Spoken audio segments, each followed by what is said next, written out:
সৌরমণ্ডলের দুই big giant planet Saturn এবং Jupiter.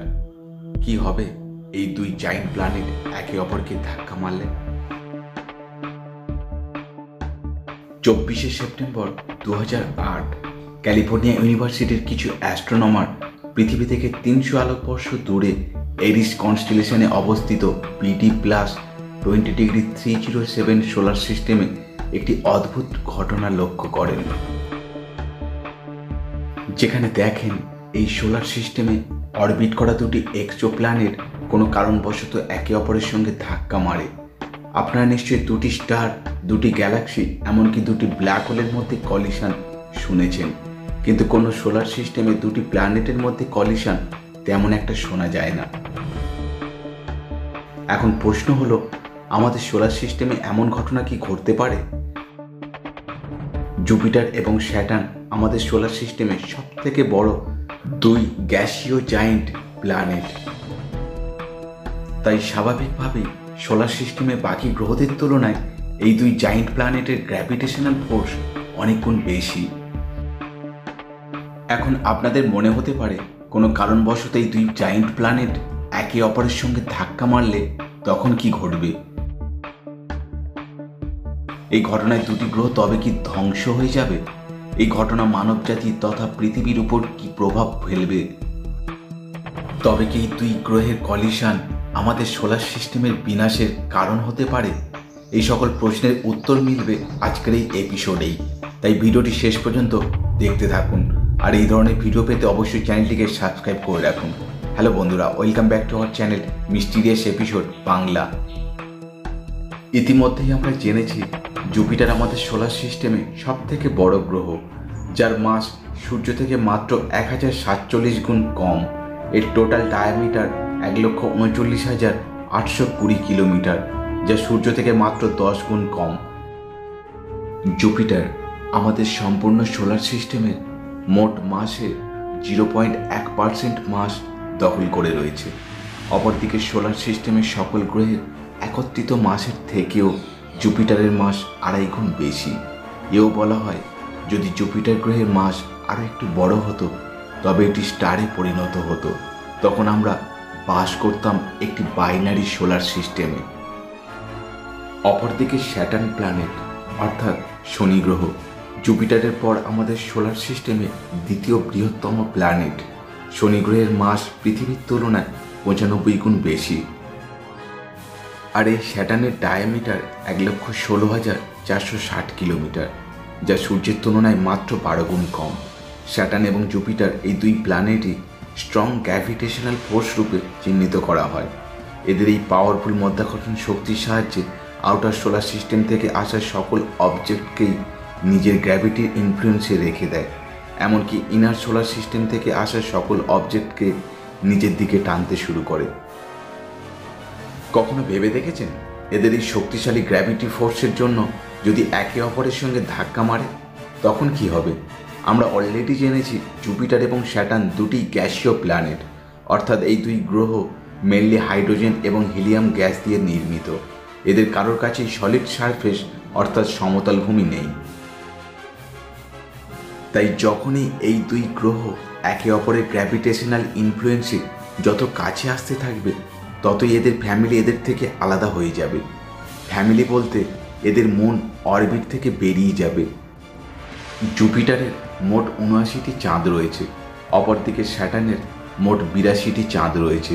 তাই স্যাটার্নকে কিং অব দ্য মুনও বলা হয়। এবার ফিরে আসা যাক মেন টপিকে, যেখানে এই ঘটনায় গ্র্যাভিটেশনাল ইনফ্লুয়েন্স এতটাই ভয়ঙ্কর রূপ নেবে যা জুপিটার এবং স্যাটার্নের সকল মনকে স্পেসে বহু দূরে নিক্ষেপ করবে, যার ফলে এই সকল চাঁদের মধ্যে কিছু মন সোলার সিস্টেমে থাকা অন্য গ্রহের সঙ্গে ধাক্কা মারতে পারে, যার পরিণাম মহাবিনাশ। সেক্ষেত্রে পৃথিবীর সঙ্গে এদের ধাক্কা মারার চান্স 0.5% রয়েছে। শুধু তাই নয়, এই ঘটনায় এদের মধ্যে কিছু মন সোলার সিস্টেমের সকল সীমাকে পার করে আউটার সোলার সিস্টেমে চলে যেতে পারে, যেখানে চিরদিনের জন্য হারিয়ে যাবে। যখনই এই দুই প্ল্যানেট একে অপরকে ধাক্কা মারবে ঠিক তখনই জুপিটার, যা বড় প্ল্যানেট, স্যাটার্ন অর্থাৎ শনিকে গিলে নেবে। এরপর স্যাটার্ন নিজের অস্তিত্ব হারিয়ে চিরদিনের জন্য জুপিটার গ্রহে একটি অংশে পরিণত হবে। আর এই কলিশনে এতটাই হিট প্রডিউস হবে যার কল্পনা আমরা করতে পারবো না। এই হিট রেডিয়েশন আমাদের সোলার সিস্টেমকে ব্যাপকভাবে ক্ষতি করবে। তাই ন্যাচারালি আমাদের পৃথিবী এবং সেখানে বাস করা ইউনিভার্সের সবথেকে ইন্টেলিজেন্ট অর্থাৎ মানব জাতি কিছুই করতে পারবে না। এই কলিশনে দুটি গ্রহ একে অপরের সাথে মার্চ হয়ে গেলে দুটি পসিবিলিটিস তৈরি হতে পারে। প্রথম পসিবিলিটি, দুটি গ্রহ একে অপরের সাথে মিলে গিয়ে সোলার সিস্টেমে একটি নতুন প্ল্যানেটের জন্ম দিতে পারে, যার আকার জুপিটারের আকারের থেকেও বড় হবে, যা একটি গ্যাসীয় জায়েন্ট প্ল্যানেট হবে। সেক্ষেত্রে তখন আমাদের সোলার সিস্টেমে মোট গ্রহের সংখ্যা 7টি হবে, যাদের নাম মার্কারি, ভেনাস, আর্থ, মার্স, ইউরেনাস, নেপচুন আর এই নবগঠিত প্ল্যানেট। এই 7 নম্বর গ্রহের নাম কি হতে পারে কমেন্ট করে জানাতে ভুলবেন না। এই কলিশনের সেকেন্ড পসিবিলিটি হলো দুটি গ্রহ একসাথে মার্জ হয়ে একটি ব্রাউন ড্রাফট স্টারের জন্ম দিতে পারে। ব্রাউন ড্রাফট স্টার এমনই এক তারা যার আকার জুপিটারের আকারের থেকে একটু বড়, যার ব্রাইটনেস সূর্যের তুলনায় 10 গুণ কম হয়ে থাকে। যখন এই দুটি প্ল্যানেট একে অপরের সাথে মার্চ হয়ে যাবে তখন এই নবগঠিত গ্রহের কেন্দ্রে নিউক্লিয়ার ফিউশন বিক্রিয়া শুরু হতে পারে। হাইড্রোজেন এবং হিলিয়ামের রিয়াকশানে নির্গত হওয়া ভয়ঙ্কর হিট নতুন একটি তারার ফরমেশন করতে পারে। আর এর ফরমেশনের সময় সারফেসের তাপমাত্রা বর্তমান সূর্যের সারফেসের টেম্পারেচারের সমান হবে, অর্থাৎ প্রায় 6000 ডিগ্রি সেলসিয়াস। এই তারার ব্রাইটনেস সূর্যের তুলনায় অনেক গুণ কম হওয়া সত্ত্বেও নবগঠিত এই তারাকে খুব সহজেই সোলার সিস্টেমের যে কোনো স্থান থেকেই দেখা যাবে। তখন আমাদের সোলার সিস্টেম একটি বাইনারি সোলার সিস্টেমে পরিণত হবে। বাইনারি সোলার সিস্টেম এমন এক সোলার সিস্টেম যেখানে দুটো স্টার থাকে, আর তখনই এই দুটি স্টার একে অপরকে একটি কমন সেন্টারের মধ্যে রেখে অরবিট করবে। আমাদের সোলার সিস্টেমে জুপিটার এবং স্যাটার্নের কম্বাইন্ড মাস টোটাল প্ল্যানেটরি মাসের 90%, যা আমাদের সূর্যের মাসের তুলনায় মাত্র 0.11%ই হবে। তাই এর থেকে বোঝা যায় এই দুই গ্রহ স্টার হওয়ার পরও সূর্যের কারেন্ট পজিশনকে হয়তো চেঞ্জ করতে পারবে না। কিন্তু যদি স্যাটার্ন এবং জুপিটার একত্রিত হয়ে একটি প্ল্যানেটের ফরমেশন করে, তখন এদের ফরমেশনের পর অধিক মাত্রায় গ্যাসীয় কোলা নবগঠিত প্ল্যানেটের চারিদিকে ঘিরে থাকবে। অর্থাৎ এটুকু ক্লিয়ার, এই কলিশনে এই দুই জায়েন্ট প্ল্যানেট কেউ ডিস্ট্রয় হবে না। এ তো গেল দুই প্ল্যানেটের আফটার কলিশন পসিবল সিচুয়েশন। কিন্তু এদের কলিশনের প্রভাব সোলার সিস্টেমে কতটা পড়তে চলেছে, আর এই কলিশন পৃথিবীকে কতটাই বা ক্ষতি করবে। যেমনটি আগে আমরা জেনেছি, এদের কলিশনে নির্গত হওয়া হিট এতটাই ভয়ঙ্কর হবে যে পৃথিবীকে ধ্বংস করতে না পারলেও এখানে থাকা সমগ্র জীবজগৎকে সম্পূর্ণ বিনাশ করতে পারে, এমনকি উদ্ভিদ জগৎও ধ্বংস হয়ে যাবে। আর এই রেডিয়েশন পৃথিবীর বায়ুমণ্ডলের ওজোন লেয়ারকে ধ্বংস করে দেবে।